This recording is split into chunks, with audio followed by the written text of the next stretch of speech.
Call this meeting to order of the special meeting of the Board of Regents of Amarillo College. First of all, I want to thank my colleagues on the board for taking time out today and coming to this very important special meeting. So thank you very much. Also want to thank the audience members who are here. We appreciate your interest and involvement in what happens here at Amarillo College. It is Amarillo's college after all, and so we appreciate your support here and being here tonight. Before we get into public comment, item number 2, I'm going to ask Mark White, our counsel, to talk about item number 3, which regards our procedural changes. I want him to clarify some things before we get into it, and then we'll go back to public comment. Mark? Okay, thank you. Oh, and by the way, I didn't even listen to my own advice, and that's, if you want to speak, mash the button. So if you want to be heard, mash the button. Okay, thank you. So you can see that item number 2 is public comment. Item number 3 is a procedural change regarding public comment. It seems to be the fairest thing to do to describe this procedural change, and before taking action on that, actually have public comment on both agenda items. So we will seek public comment on this procedural change about public comment, and then we'll also seek public comment on item number 4 if anybody has any. So we won't take action right now on the public comment change, but I'm going to describe it for us. Public comment is addressed in the internal operating procedures of the Board of Regents. It's been the same way for many years, and I want to introduce tonight not a new but an updated procedure for seeking public comment. As you know, this is a special meeting. We've always allowed public comment at our regular board meetings. We've not consistently allowed public comment at special meetings, except for hearings like tax hearings and budget hearings and that kind of thing. This updated procedure will be that we will allow public comment both at regular meetings and special meetings. The difference being that public comment at regular meetings will be like an open mic concept, that is, you can speak about any topic of public interest. Public comment at a special meeting will be limited to agenda items on the special meeting. We have, for many, many years, required people making public comment to fill out what we would call a blue card, and it required the name and address and phone number and so forth, and the topic that people wanted to speak on. When we did that, they've always done that to keep an orderly meeting, so the chair of the board knows who to recognize on the floor, and so for our minutes and so forth, to keep an orderly meeting. I have revised those cards, and instead of that blue card that you've seen for so many years, there are going to be 2 different cards.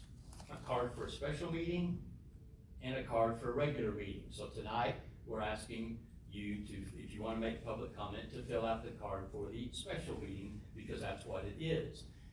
The way these cards differ from what we have used in the past is this. It asks for a name, still does, but phone numbers and mailing address and city and all that kind of thing is optional.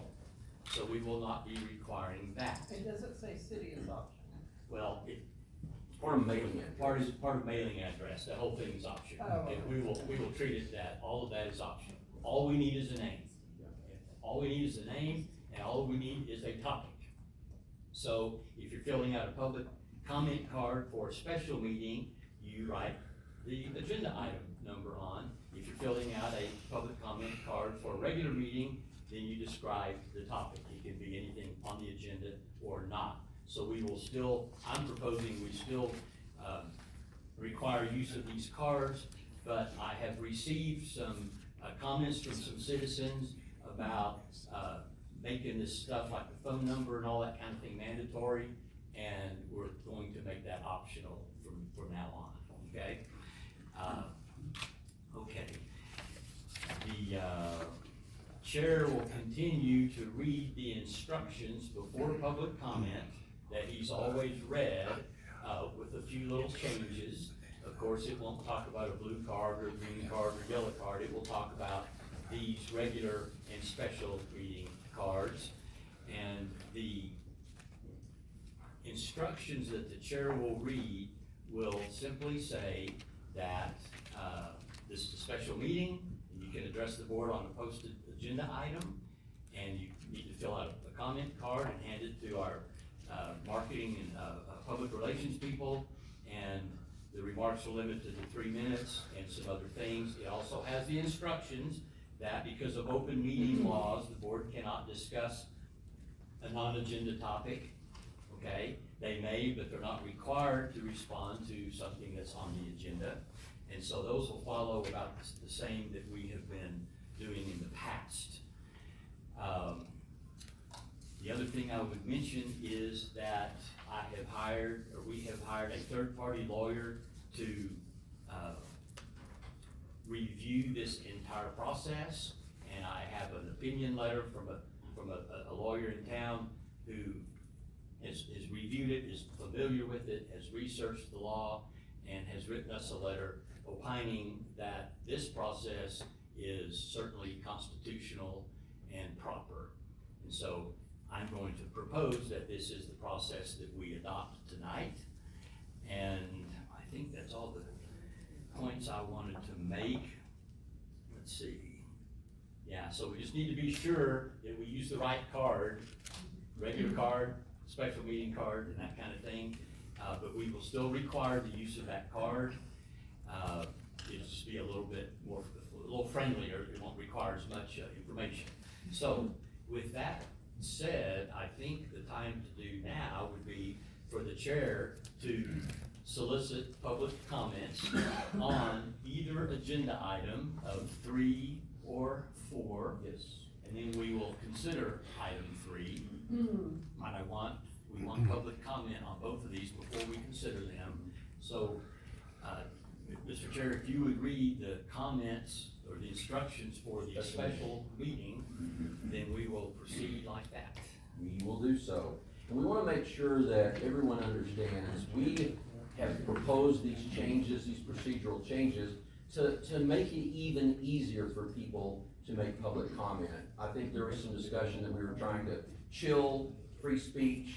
Absolutely, that's not what we're trying to do at all. So we want to make it absolutely clear that Amarillo College invites public comment, and we appreciate public comment. At this time, we are going to go into agenda item number 2. As this is a special meeting, anyone may address the board on our posted agenda items only. If you wish to address the board, please fill out a comment request card and hand it in to one of either Kim, hand it to Kim if you have not filled one out already. So is there anyone who needs a card? I have 3 cards already. And so if during this comment period that people are making public comment, you would like to make public comment, we can get that card to you at that time. Okay, so I would like to recognize the first public yes? Oh, everything? You need to read the whole instruction. Oh, okay, okay, but it says if one or more have filled out a request. I don't think I have 5. Anyway, I'll read it. Remarks are limited to 3 minutes.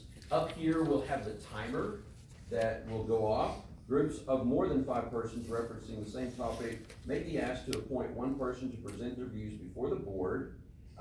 Because of open meetings laws, the board may not discuss any topic not on the agenda, and therefore will not respond to any remarks related to non-agenda items. The board may, but is not required to respond to agenda-related items. If your comment addresses a concern or complaint about a specific college employee or student, such complaints must be timely filed through the formal grievance process under college policy. If you have not attempted to solve a matter through the grievance process, you will be directed to the appropriate policy to seek resolution and may bring the matter to the board at a later meeting. At this time, I now recognize Craig Gaultier, who will be speaking on agenda item number 3. Mr. Gaultier, thank you for being here. Thank you, can you hear me? Yes. Craig Gaultier, Amarillo, Texas, Amarillo College alumni. I just wanted to speak on the public comment period mainly because, Sorry, it's not on.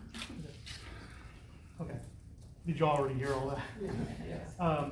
I really just, I'm so thankful that y'all allow public comment period, first of all. You don't have to by law allow public comment period. But one thing that I really was kind of disturbed about in the last meeting that happened with the big incident, as I like to call it, is that we don't have to be adversarial. Your public is not here to fight you. I mean, believe it or not, that 3-minute time that we have, we actually might have a good idea. You know, we might actually tell you something, you're doing great. You know, you're doing awesome. I love Emerald College. Or we might have some constructive criticism of how we could improve something. You know, and so I don't like the rigidness of I mean, I know we have to have rules and to keep things orderly, but I would ask the chair along with the board to consider, you know, when you have a small group of people, of 2 citizens to speak, you know, do we have to cut them off exactly at 3 minutes? Do you have to sign the card up? Do we have to be so formal? I mean, this is not that big of a deal. One thing I do think that y'all need to really look into, Mr. White mentioned that he had hired, or at least consulting another attorney. I think you guys are making some mistakes on your postings of the Open Meetings Act in regards to going to executive sessions. You only have 4 provisions you're allowed to go into the executive session for. One provision is employment matters. Number 2 is purchase of real estate. Number 3 is economic development. And number 4 is pending legal action.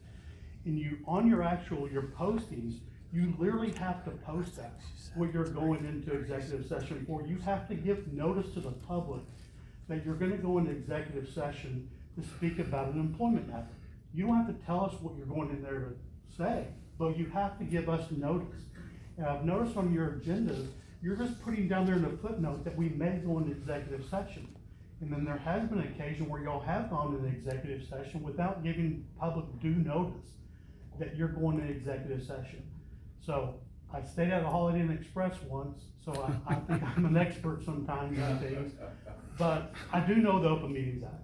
I was an elected official like you at one time. I don't consider myself to be an expert, but I am very knowledgeable in that. And that's something that I wish Mr. White, along with his consulting with his other attorneys, would look at it. Because at the end of the day, you guys are the ones who are on the hook for criminal or civil matters when it comes to open meetings violations. Not your legal counsel, it's you. You have a very good legal counsel. I've used Michelle's firm many times. She's a very good attorney.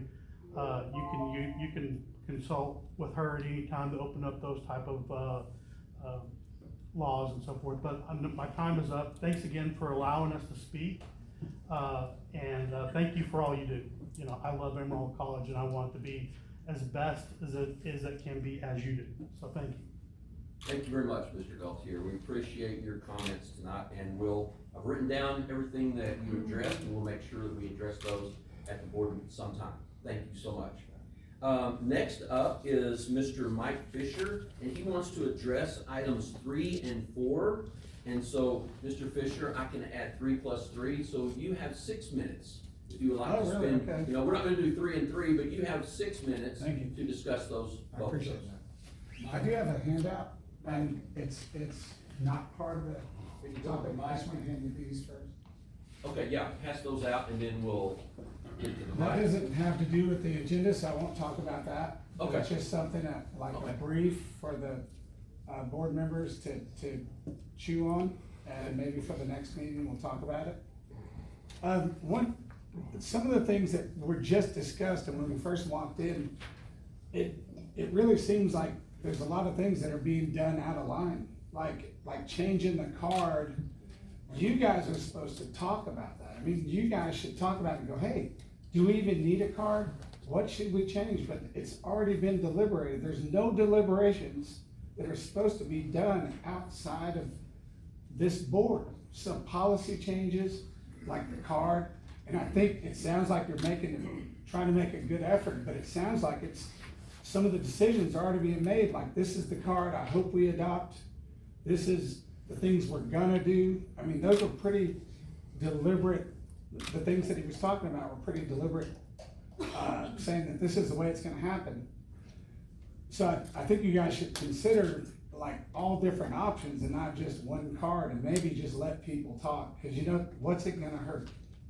And I think you guys need to talk more. I mean, we were at the meeting today at the Parks and Rec, and there was discussion the whole time between the public, the whole meeting.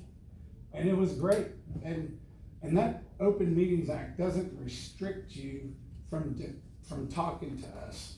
It restricts you from deliberating about things that aren't on the agenda. You can discuss anything. And it's about deliberating and making decisions that aren't on the agenda is more what the Open Meetings Act is. I'm gonna skip back and forth since I have 6 minutes regarding John Bettencourt. You know, it's the innocent until proven guilty thing. I hope you guys aren't gonna get rid of this guy and judge him before he's judged. And I'm gonna leave it at that. And regarding last week, this is on the agenda. Hear me out. I'm not trying to trick you. Tonight, I'm proud to present the very first Take It in the Gas award. And this is for your chairman of the board, and for Mr. Barrett. And it says, a high honor reserved for those who demonstrated bold, unapologetic leadership. In this case, silencing the public. Some leaders build bridges, others throw them off the bridge during public meetings. For excellence in public relations and crowd control, Mr. Barrett, you've earned this trophy.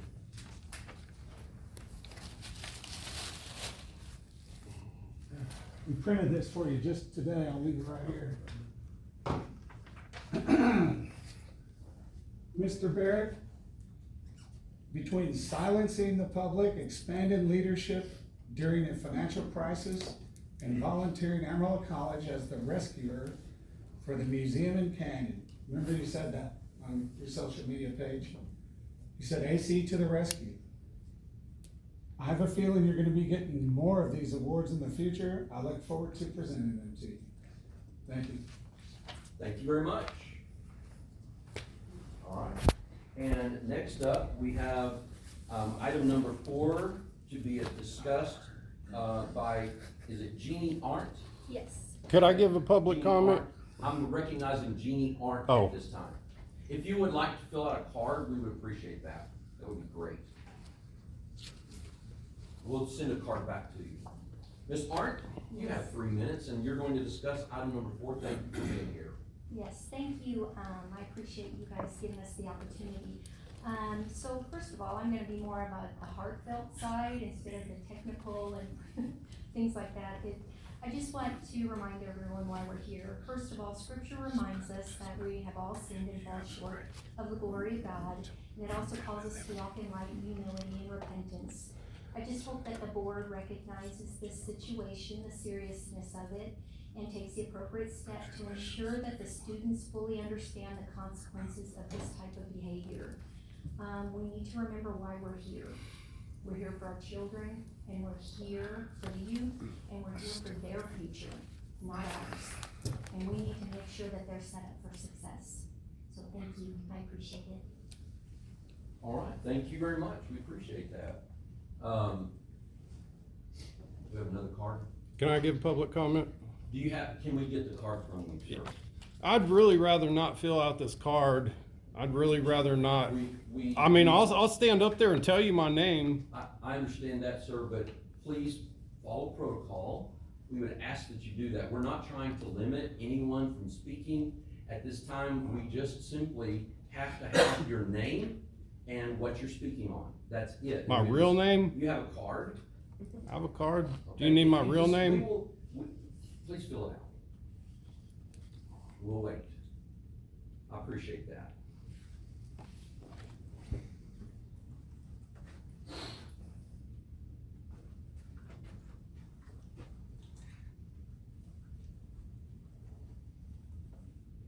Which item are you going to be speaking on, sir? Probably both. Okay, so 3 and 4. And your last name, Adair? Ah, you know it, yes. John Adair. Okay, Mr. John Adair is recognized at this time for 3 and 4. We will give you 6 minutes. Okay. My name is John Adair, and I think everybody here knows who I am by now, and that I'm the one that got thrown out of the last meeting, because I didn't want to fill out their speaker's card. Time and time again, the Supreme Court has constantly held people's rights to speak anonymously, especially when it's political speech, or redress of grievance that may not be positive of a board or a government. The Constitution has constantly upheld anonymous speech. These cards go to violate that. And last month when I was thrown out of the meeting, House Bill 2840 that was added to the Open Meetings Act specifically gives Texans the right to speak at meetings just like this. And when I was thrown out of the last meeting, my rights were violated. Constitutional rights and state statutory rights. And when they implement this card, that falls under their policy, and you cannot use, this board cannot use a policy to violate a statutory right that is given to a citizen, under House Bill 2840. So yeah, I'm glad to see that y'all are making efforts to change up things. And I understand y'all want to know who's here and doing this, but a lot of people, myself partially included, don't want to give up that information, and they shouldn't have to, because it just leads to retaliation, all sorts of stuff, and I've been retaliated against. I have made speeches other places and have been directly retaliated against for criticizing someone. And that is why people don't want to fill those out. It just opens the door to a lot of stuff. And like I said, the Constitution, the Supreme Court constantly upholds anonymous speech, and I think it should be upheld. And 551 gives you all the right to have speakers cards, but those speakers cards can't be used to deny someone a statutory right given to them by the state of Texas. And real quick, I'll just wrap up. I wanted to say something much like Fisher did on the Betancourt thing. I believe innocent until proven guilty should still mean something in this country. And I don't believe he's been convicted of anything yet, and I don't believe his name should be dragged through the mud or any kind of action. I mean, the DA could drop this a week from now. So whenever y'all want to talk about this, just please remember that innocent until proven guilty still needs to mean something in this country. Thank you. Thank you very much. Appreciate that. Okay, that time for public comment has ended. Now we'll go on to item number 3, which is the Board of Regents procedural change regarding public comment at board meetings. This item is placed on the agenda for the Regents to consider and adopt a change to the procedure for public comment at regular and special board meetings. The proposed procedures to be announced by the chair, along with the new comment cards, have been provided to the Regents. I think Mr. White has already given us a synopsis of the procedural changes that we are looking at tonight. And so I will open that up to the board for discussion. I'll move for approval. Okay. And we can discuss it. Okay. And then I have a question. Okay, so with the board, what's your motion? Motion is to approve. Motion to approve procedural changes. Do I hear second? Okay, and second. Now we have any comments or questions? Okay, Annette? And I think in light of some of the school board meetings across the state where they have people coming from outside even of Texas, if we're saying, I think having city and state is important. So we know if there are constituents or not, and if they have a real interest. I don't need their address or their phone number, but I would appreciate their name, subject they're talking about, and the city and state they're from.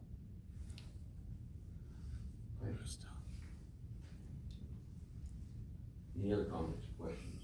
So I move approval of that amendment. With that amendment, So now, I mean, I don't know how we transact that. Well, I think the motion would be to approve the process as council has just outlined, except you would move that comment cards require city and state instead of making those options. Yes, and I don't know. Is that your motion? Yes, and I don't know if David agrees with that. Oh, thank you, sorry.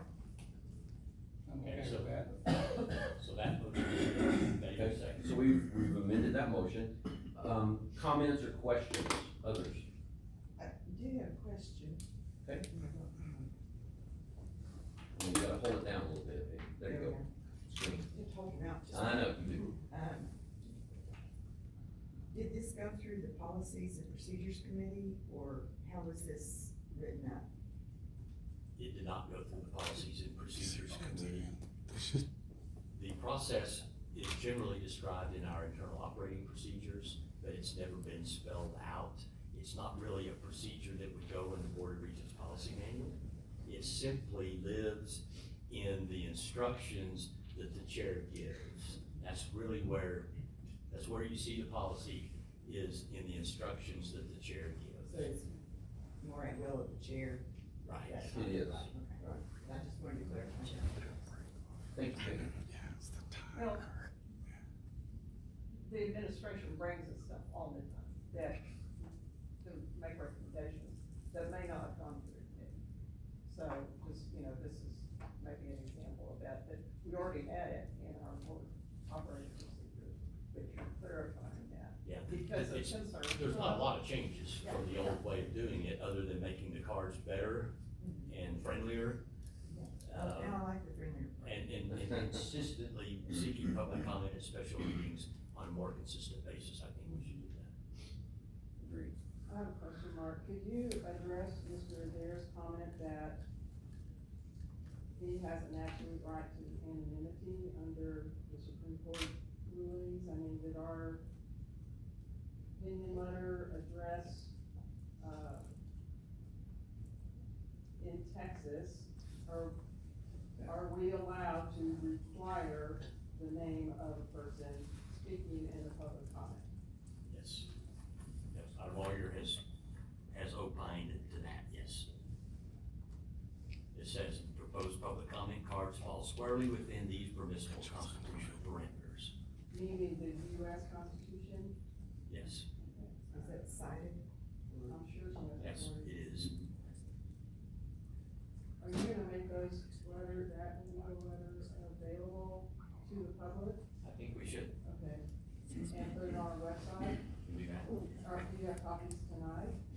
I've got one, Okay. but we can post it That'd be good. if that's what you want me to I do. would like that to be out there and Yeah. everybody can see it, and if they've got contravening authority that they think we are wrong about something, I'd like them to bring it to your attention so that there's never a question that we're not following the law, because I think we all intend to follow the law here. Michelle, we have 4 copies here, would you? I don't need one, Okay. I just wasn't sure, what we were gonna do about Okay. circulating it, and whether the rest of the board had seen it. We have 4, so is it all right to pass those out later? Okay, we have 4, if anyone would be interested in looking at that, any board members want it right now? It'll be posted soon. And just maybe send it to the board. Yeah, that'd be great. So we'll have these there for, afterward. Thank you. Add that to their hand. All right, any other comments or questions? Are we all good with the, amended portion where we require, city and state? Just so we know they are constituents, they live in Amarillo, et cetera. And others can speak. Oh, yeah. Yeah, they could. They say with a grain of salt. Yeah, Right. anybody can speak, so I want to know. Are we all? to clarify. Yes, please do. The reason that we were able to present this tonight was because it wasn't constricting further, it was really more relaxing it, and that's at the decision of the chair for something like this, so. I think it's not so much policy as it is procedure. It's just the way that we're using what we say we need information, and so we're actually trying to make sure everyone knows we do want public comment, and we're not trying to limit that. And so that's why you were able to do it without prior approval, is because it was. And we're discussing it tonight, and Listening, we, right. if the board of regents can approve it or not, Yeah. or approve it differently than I've outlined it, however you want to do. I just making sure that was clear for everyone. Anything else? Okay, we're gonna go ahead and take a vote. All in favor of the motion made and seconded, where we have amended it to include the city and state? All those in favor, please say aye. Aye. Any opposed by no? Okay, that motion carries. Thank you very much. And I think to make it very clear in our records, since this pretty much lives in your instructions, that we put, your instructions for special meetings and regular meetings and these cards, attach them to the minutes of this meeting. Yes. So that we'll always know what we did. Should we also add them to the operating procedure? Internal operating. Wouldn't hurt. All right. Let's go ahead, thank you for that, and go on to item number 4. Regent John Bettencourt, this item is placed on the agenda for the Regents to consider the recent charges filed against Mr. Bettencourt, the impact on the college, and the board's response. So right now, we'll just open it up for any discussion. You have some, or anything to say about that, Mark, first? The only thing I would say is to, remember that, Mr. Bettencourt has not been convicted, he's been charged. And we need to be respectful of that.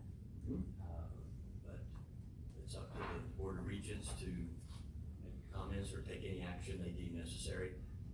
I don't really have anything else to say about it. Well, what are our options under our policies and under state law? I would say that the regents have many options, almost anything, except for removal. The regents can't remove a fellow regent. That takes a district court action. Short of removal, I think, the regents can take any action or no action.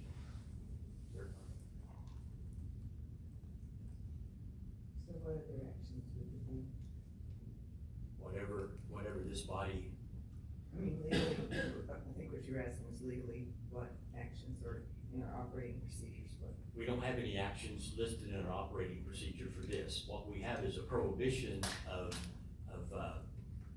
removing him. He's a duly elected official, so this board cannot remove him without going through a district court action. So at this point, the board can do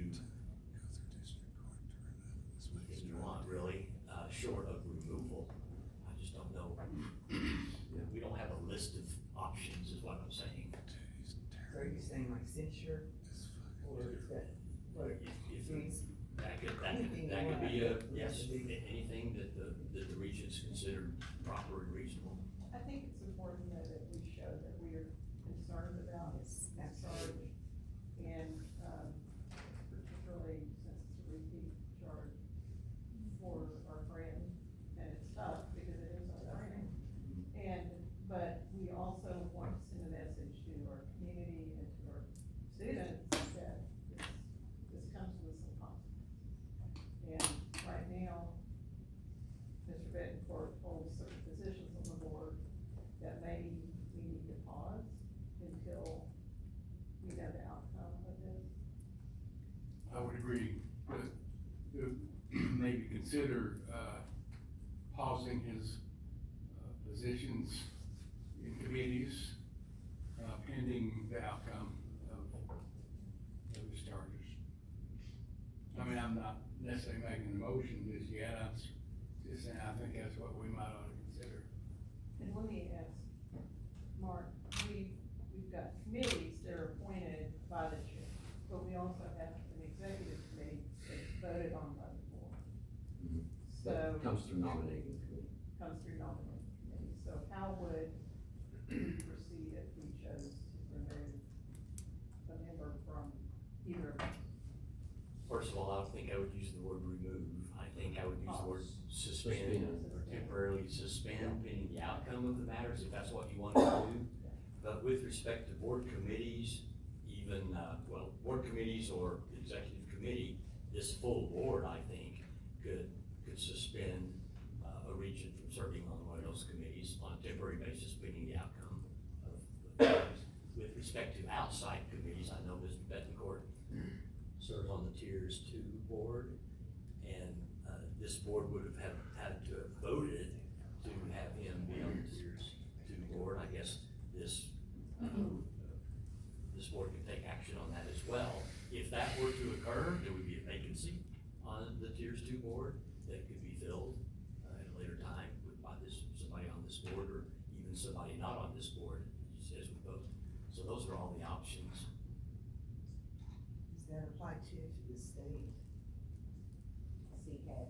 Yeah. CCAT and the national What, positions? I think what they decide to do is up to them, as far as being our representative, committee, on the committee for CAT. We can take action on that, but we can't tell beyond that what the state and the national committee assignments he may have, what they would do. I think they're aware of it, at CAT level, at the state level. Is it upon us notifying them? I think it would be, because he is serving as our representative, yeah, for sure. So in a case like this, do we consider the past history? Is that something we consider, or is that not to be considered? As far as arrest record, is that what you're talking about? I think it, just the impact that it has on the college is what we're looking at here. Does that make a difference to some people? I would like to hear more about the impact it's had on the college, if we have any comments on that. There's a principle that I like to adhere to, and I believe John, is a Christian, probably adheres to it as well. And that's that we are to consider not only our own interests, but also the interests of others. And my concern is, the reputation of the college. As a Christian, I've been praying for John. John is a friend, and I don't have animosity toward John at all. However, this is very serious, and it's a reflection to how we handle this, on behalf of our students. At the age that many of our students are, they've got a strong sense of right and wrong, and they're gaining that for themselves. And this is something that, it puts other people's lives in danger, if it is indeed true. I'm aware of conviction versus, guilt. Sometimes you don't get a conviction for something you're guilty of. That's O.J. Simpson. That was the most prominent example you could give. I would hope that John is going to get some help, because it's a recurring problem. But for us as a board, I think we need to look to the impact of our students in the community, and how it affects our reputation in what we do, and how swiftly we act on it. Well said, thank you. Anyone else have comment?